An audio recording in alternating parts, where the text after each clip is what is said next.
Hola, mi nombre es María del Pilar Murillas, estudiante del SENA, sexto trimestre en la tecnología de gestión de la propiedad horizontal.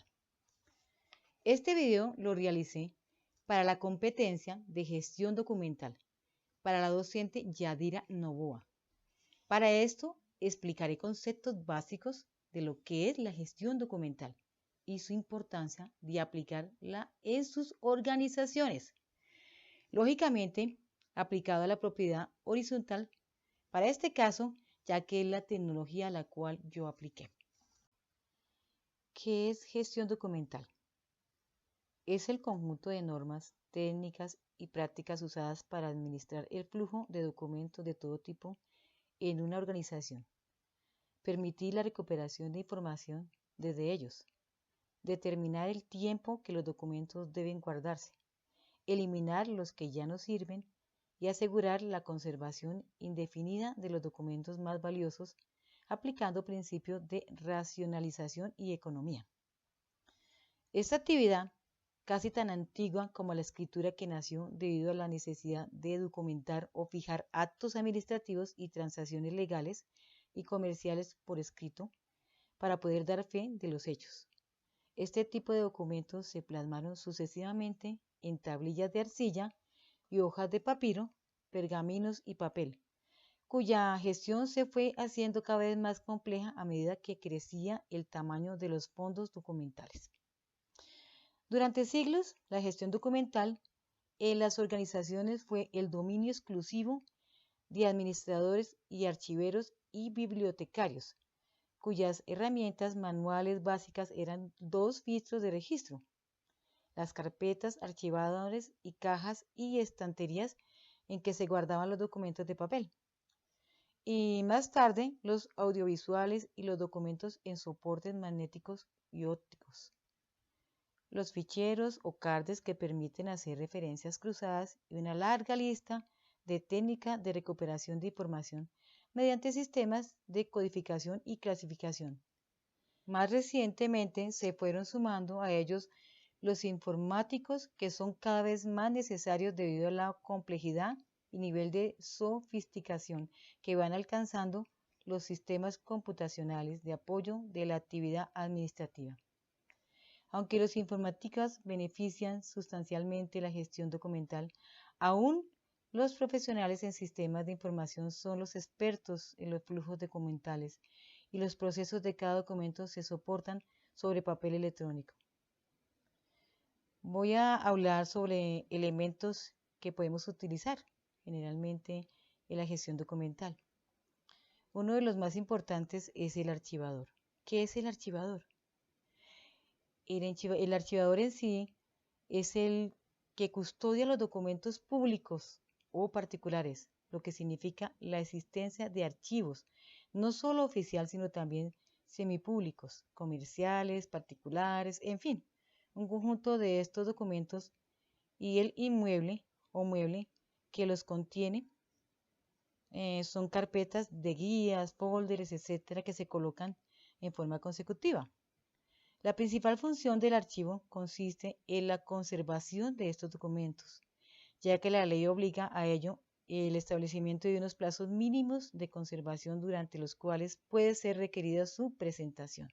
Cuando nos hacen una auditoría, es importante que los tengamos totalmente organizados. Estos documentos se conservan debidamente ordenados y esta conservación proporciona información sobre el cual el funcionamiento y los asuntos tratados por la entidad deben ser archivados de una forma eficaz cuando se encuentren rápidamente lo que se busca, y clases de archivos nos permite, como decía anteriormente, agilizar básicamente los procesos más rápidamente. Ahora voy a comentarles las clases de archivos. Según el grado o frecuencia de utilización, podemos encontrar archivos activos o de gestión, que estos reconocen documentos recientes entregados en la entidad o de consulta frecuente. Tenemos otros tipos de archivos que son los semiactivos. Contienen documentos provenientes de archivos y activos por haberse realizado sobre ellos trabajos en concreto. Semiactivos. Contienen documentos provenientes de archivos activos por haberse realizado sobre ellos el trabajo concreto. Archivos inactivos. Como la misma palabra lo dice, recoge los documentos que habiendo perdido toda su importancia según el lugar de desplazamiento. Generales o centralizados, documentos que se conservan en el mismo lugar y es consultado por distintos departamentos o dependencias. Descentralizados o parciales, son documentos que se encuentran en las distintas dependencias de la entidad. Estos a su vez pueden ser departamentales o por secciones. En el propio departamento por ser utilizado constantemente por este. Y documentos personales de cada puesto de trabajo para que pueda ser acceso inmediato a la persona que trabaja con ellos. Estas dos clasificaciones no son excluyentes, sino que se complementan entre sí. Ahora, voy a hablar del archivo de gestión.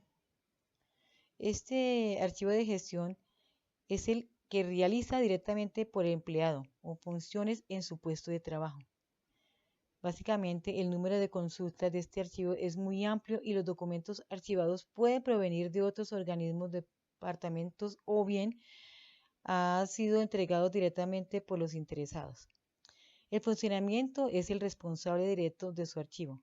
Debe clasificar los documentos y mantener en el archivo el tiempo estrictamente necesario fijado por la entidad o el resultado imprescindible para realizar sobre el documento todas las operaciones oportunas.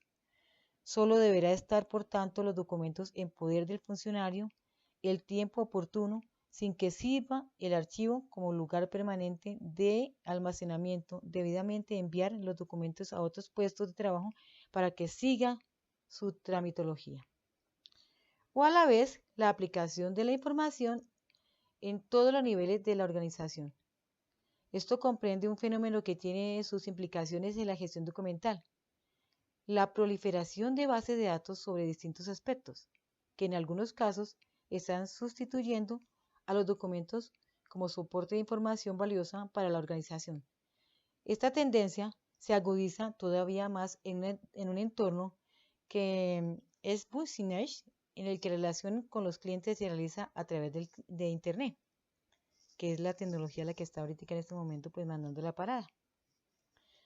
Bueno, ahora quiero comentarles sobre la conservación de la información, que es supremamente importante. La conservación de la información nos permite la documentación, transferencia, custodia en las mejores condiciones de seguridad y ordenar adecuadamente su fundamento en los principios básicos. Esto lo adoptamos en las medidas para asegurar la perdurabilidad material de los documentos, porque pues, generalmente uno encuentra en todas las empresas, no en todas, todavía hay algunas empresas que manejan documentación casi que muerta, porque van almacenando hojas, estas se ponen amarillas, y cuando piden algún documento no saben ni siquiera dónde lo tienen. Entonces, básicamente, al dañarse ya es difícil recuperarlo. Para esto es básicamente lo más importante es mantenerlo en control de las instalaciones de un archivo que sea impecable, que no tenga polvo, que no esté en contacto con el aire, porque las partículas del aire también pueden hacerle dar hongo a las hojas y esto termina dañando el documento y ya poco se puede recuperar de él. Estas medidas preventivas contra los diversos factores de deterioro, destrucción o desaparición de documentos, controlan la humedad de incendio y robo, va dependiendo del cuidado que nosotros tengamos desde un comienzo, porque ya es mucho más difícil restaurarlo, aunque básicamente la restauración de estos documentos se reproducen por personas que son especializadas para hacerlo. No son muy fáciles encontrarlos, pero sí hay personas que restablecen los cuadros, algunos frescos de pintores, esto lo pueden hacer. Pero llegar a esto implicaría unos costos excesivos, entonces es preferible tener, desde un principio, tener el control de saber cómo tenemos archivados estos documentos. Vamos a hablar de los registros. Los registros los encontramos para este término dos acepciones. Por ejemplo, sería el lugar donde se centraliza la entrada y la salida de documentos. 1, ese será el primero. 2, los libros u otros medios donde será anotada y referida toda la documentación entrada o salida que tiene lugar. 3, La finalidad básica del registro, en términos generales, es el control de todos los documentos que entran o salgan en los diferentes órganos de la entidad. Vamos a hablar sobre las clases de registros. Los registros generales son los registros que son de la correspondencia. Consiste que en todos estos se anota la comunicación tanto de entrada como de salida, que se establezca en el exterior y que pueden ser de dos tipos. 1. Registro general de entrada. Se hará el correspondiente asiento de todo escrito que se reciba y se puede utilizar por dos procedimientos. El registro único. Un libro para los diferentes departamentos de un mismo órgano. El registro múltiple. Un libro por cada departamento de la misma entidad que reciba correspondencia y un registro auxiliar. Los órganos administrativos podrán crear en las unidades administrativas correspondientes de su propia organización otros registros con el fin de facilitar la presentación de escritos y comunicación. Dichos registros serán auxiliares del registro general, al que comunicarán toda anotación que se efectúe. Registros de archivo. Para escribir todos aquellos documentos que han sido archivados. Contenido de los registros. El contenido de los registros es de vital importancia también tenerlos en cuenta.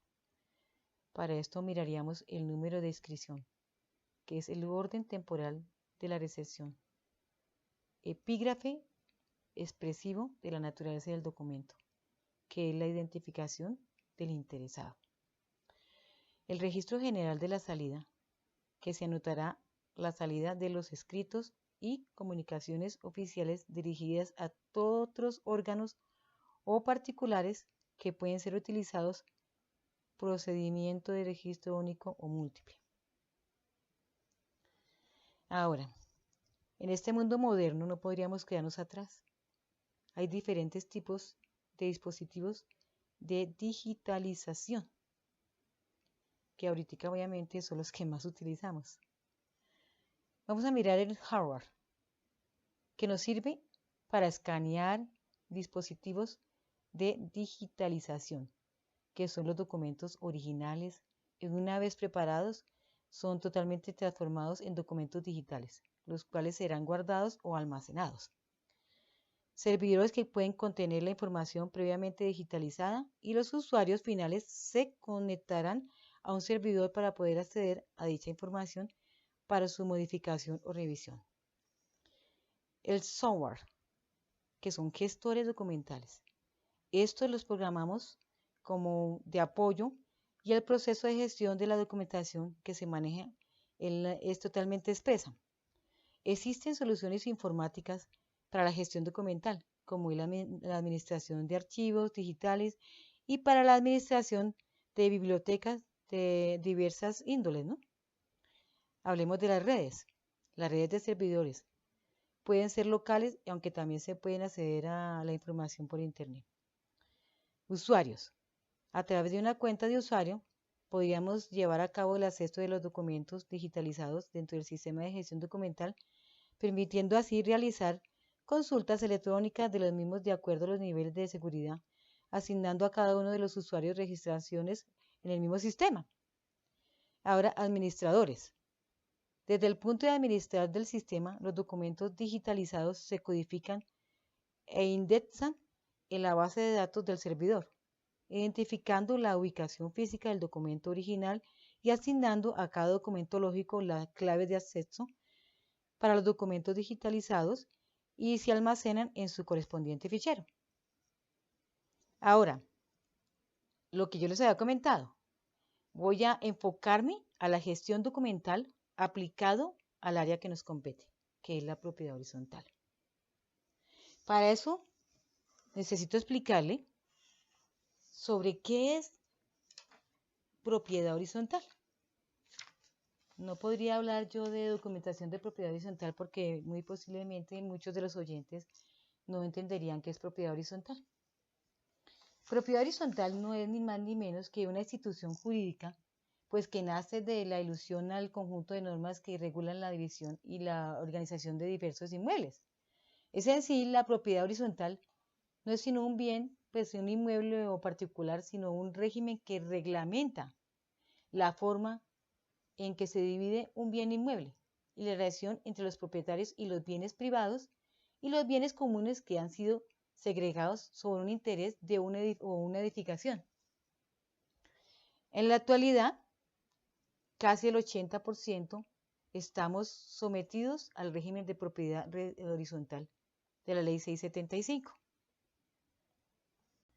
La gestión documental es muy importante para cualquier organización y para la propiedad horizontal aún más, porque se debe tener al público todos los documentos que soportan las asambleas de propietarios, estudios, las actas del consejo, los seguros, los recibos, la facturación, en fin, se manejan muchísimos documentos.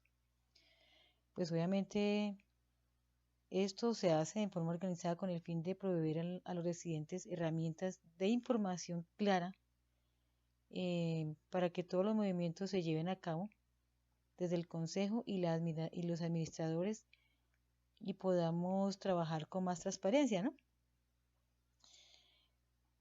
Yo, para mayor estudio, voy a hablar de estos gestión documental en 3 grupos, que son la base de la columna vertebral de la propiedad horizontal. Primero sería hablar sobre los procedimientos contables. Segundo, sobre los procedimientos de revisión fiscal. Y por último, estandarizarse los procedimientos de seguridad, mantenimiento, convivencia, en fin, todo lo de las partes que se utilizan para que estos procesos se lleven a cabo de la mejor forma. Vamos a hablar sobre las actas. El acta en propiedad horizontal es un documento en el que se relacionan de manera escrita todos los temas tratados, las decisiones de las reuniones, de la asamblea, los certificados de estos. Esto es un documento público que da fe de las decisiones adoptadas en una reunión. En este caso, de la Asamblea General de Copropietarios, las cuales deberán ser registradas en unos libros de actas y firmadas por el presidente y el secretario de la Asamblea, o en su efecto por el revisor fiscal. Las actas de la Asamblea deberán indicar el tipo de reunión ordinaria o extraordinaria, el lugar, la fecha y hora de la reunión, la forma en que se efectuó la convocatoria, el orden del día, el nombre y calidad de los asistentes. También va su unidad privada y su respectivo coeficiente, los votos emitidos a favor o en contra o en blanco. En cada caso, las decisiones efectuadas y la fecha y hora de su clausura. Una vez elaborada esta acta, es inmodificable y las acciones, correcciones o modificaciones que se desean hacer solo es posible de hacerlas produciendo una nueva acta que debería cumplir con los mismos requisitos señalados. En todo caso, las actas deberán seguir ciertas pautas en su elaboración, tales como son que tienen que ir enumeradas en forma cronológica, deberán estar encabezadas con información como ciudad, fecha, hora de reunión. Se debe registrar los nombres y coeficientes, ya lo había dicho. Se deberán señalar el nombre del presidente y la secretaria y el número de votos. Cada decisión se deberá señalar indicando el número de votos con que se aprueba o se niega, así como las proposiciones que se sometan a consideración y la votación de cada uno. El ideal de aprobar el acta al final de cada reunión es para todas las personas sería lo ideal, pero muchas veces no resulta. Entonces este acta original se debe firmar en el libro de actas por el presidente y el secretario, en su defecto por el revisor fiscal. Y que por último, esta acta se debe dar a conocer a los copropietarios en los términos señalados por el reglamento de propiedad horizontal, que son máximo 20 días hábiles. Existen otro tipo de actas, como las actas del Consejo Administrativo. De todas las reuniones del Consejo se dejará una constancia de actas que se extenderán en orden cronológico en un libro de actas. En ellas deberá dejarse constancia de todos los asuntos tratados y acuerdos a que se lleven en las reuniones, además de la indicación de la fecha y hora de la reunión y la lista de asistentes. Dichas actas deberán firmarse por el presidente y el secretario del Consejo. Hay otro tipo de documento que son los manuales de procedimiento de convivencia. Estos manuales también se llevan como una gestión documental. Estos nos permiten establecer reglas de copropietarios que orientan la buena convivencia a través de criterios y procedimientos internos propios de la propiedad horizontal, que permiten generar un clima de sana convivencia, de acuerdo a las normas establecidas. Esto busca que el acercamiento y entendimiento entre los copropietarios y también con los administradores sea de la mejor forma. Estas actas se llevan también totalmente registradas. Con la identificación lleva la fase de hacer parte de la convivencia, se verifican, se registran y en sí es la misma normatividad de las otras actas. Estos libros y documentos básicamente también son documentos que se llevan en un orden cronológico. De igual forma, llevamos también otras actas como son la de la seguridad privada, con el fin de obtener el mejor resultado en la contratación de los servicios de vigilancia y seguridad privada. Se llevan estas dichas actas, que son manuales que están preestablecidos.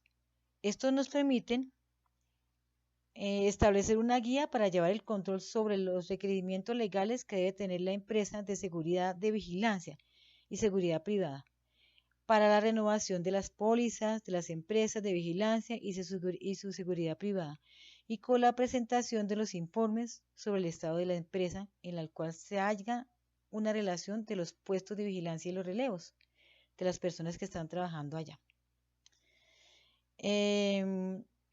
Todo esto se va en registros consecutivos. Hay otro manual de procedimientos de obligaciones no pecuniarias. Escribí. El manual de procedimientos de ingreso y salida de los visitantes. Esto se lleva a cabo con el fin de llevar control sobre las personas que ingresan y salen del conjunto y aumentar la seguridad teniendo el registro de todos los visitantes. Esto se propone generalmente este manual estableciendo los pasos a seguir para controlar y registrar el acceso de estos a la propiedad horizontal. No nos podemos quedar atrás teniendo en cuenta el mantenimiento de las zonas comunes y de las fachadas. Estas también se registran.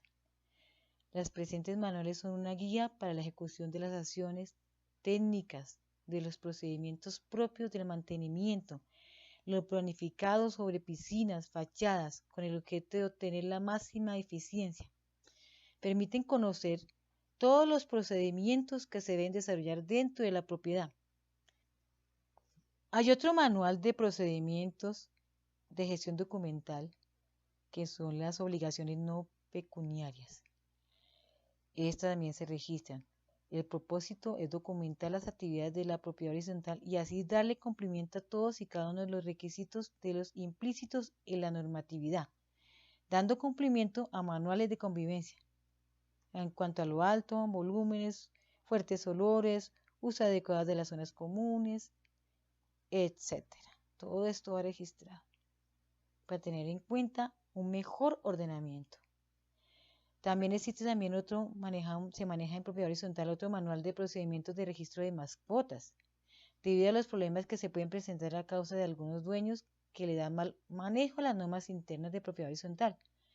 Referencia en manejo de sus mascotas sin ningún control, sin darle ninguna educación elemental. Allí también se registran todo este tipo de inconvenientes. Se les saca, en muchas entidades, se les saca foto a las mascotas cuando están sueltas y haciendo mal uso del suelo común.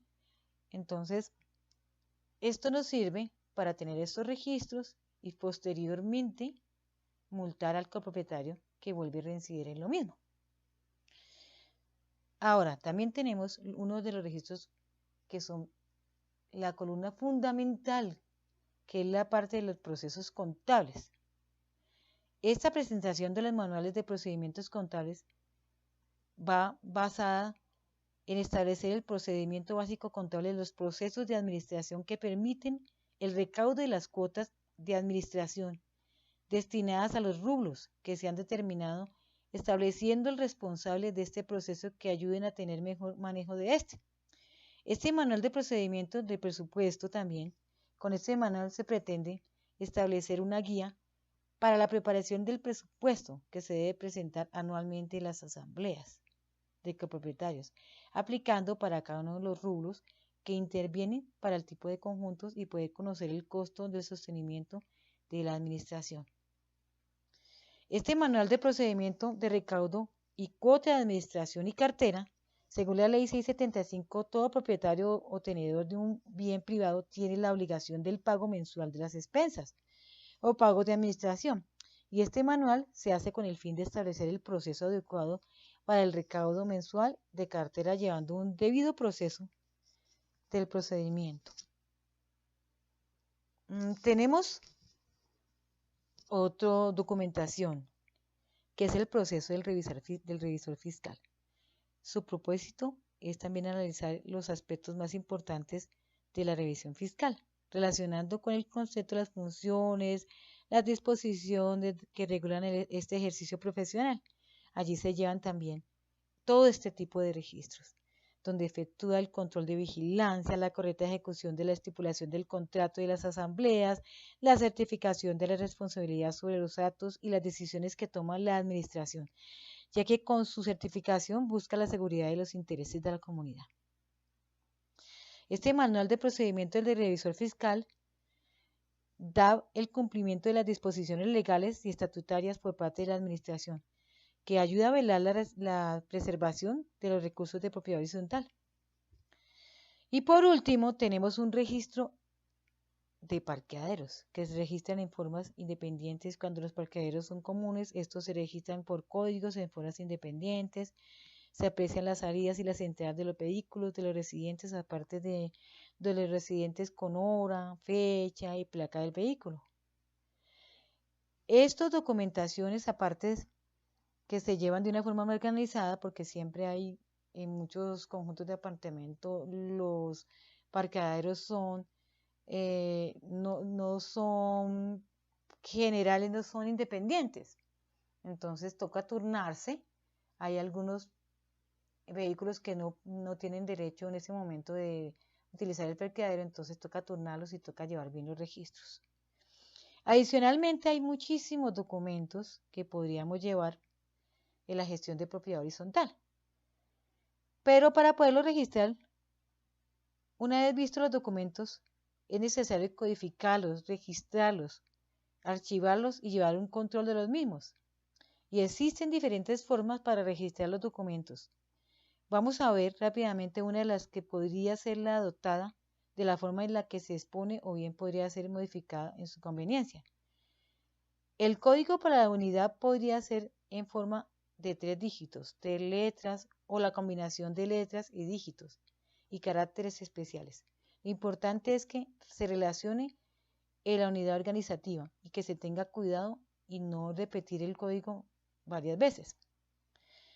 ¿Cómo se debe registrar las correspondencias? Que son unos documentos que también generalmente llegan y que los vigilantes muchas veces los entregan y los dejan sueltos y se confunden y se pierden. Esto es necesario registrarlos para poder archivar, llevar un control. Sus pasos, mediante un ejemplo que quisiera que miráramos, se llevan de acuerdo a una codificación que se adapta a la organización, conforme a una codificación para los tipos de documentos, donde está la carta, los medios, el medio magnético, si es personal, si es, en fin. Y lo mismo, todos los documentos que se relacionan con la información documentados, como elaboraciones de organizaciones, presentes, entes externos, cualquier otra categoría que se aplique, pueden ser de la misma forma registrados. Así se puede trabajar de una forma más organizada y sistemáticamente se pueden meter con los ejemplos que inicialmente yo les di. Espero, queridos compañeros y oyentes, les haya quedado un poco claro lo que es gestión documental. Les agradezco inmensamente que me hayan escuchado. Muchas gracias.